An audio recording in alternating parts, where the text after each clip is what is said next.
यहाँ हाम्रो दाजुले यो लिचीलाई केलाउनु हुँदैछ। यसपालिको लिची चाहिँ हाम्रो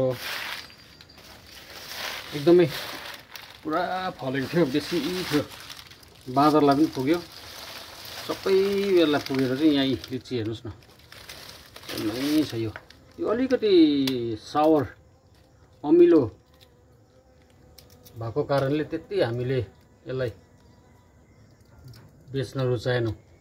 मान्छेहरू पनि होइन यो अमिलो छ भन्ने कुरा भयो।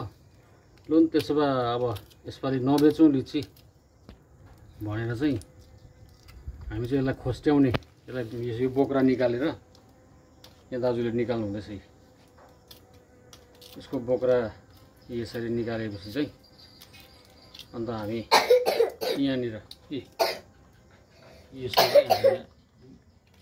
राख्दैछौँ। अन्त यो यी खोस्टाहरू पुरा छ यहाँनिर, र अझै मतलब अलिक राम्रो पाकेकोहरूलाई चाहिँ हामीले यहाँनिर यो यसमा हामी राखिरहेको छौँ। यो त एकदम दामी छ, मिठो छ यो चाहिँ। र अलिक काँचोहरू कतिवटा छ, त्यसलाई चाहिँ हामीले काँचो यो अलि पाएकोहरूलाई चाहिँ यहाँनिर हामीले यसरी यो गर्यौँ।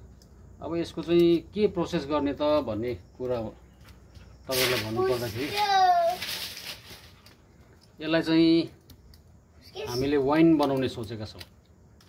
यो चाहिँ तपाईँको लिचीको चाहिँ वाइन हुन्छ होइन दाजु? तपाईँले खानुभएको छ अहिलेसम्म लिचीको वाइन? छैन, खानुभएको छैन? छैन। भनेपछि के यसपालि ट्राई गर्नु पर्ने छ। ए ट्राई गर्नु नि? हजुर, बनाएर त्यहाँबाट खाइन्छ है दाजु? ए लु है, हाम्रो चाहिँ यस्तो छ हो। दाजुले पनि अब बनाएर खाने कुरा गर्नुहुँदैछ। यो बनाइहेरौँ अब कस्तो हुँदो रहेछ, र कतिको मात्छ कि मात्दैन कि मिठो हुन्छ कि हुँदैन कि भन्ने कुरा पनि रहेछ, मात्छ कि मात्दैन पनि रहेछ है। यो वाइन पक्कै पनि यो वाइन अर्ग्यानिकै हुनेछ। यसमा हामीले केही एसेन्सहरू, अब बजारतिर हामीले एसेन्सहरू किनेर ल्याएर सुगन्धहरू, त्यो सेन्टहरू किनेर ल्याएर त्यसलाई लाउने कुरा आउँदैन।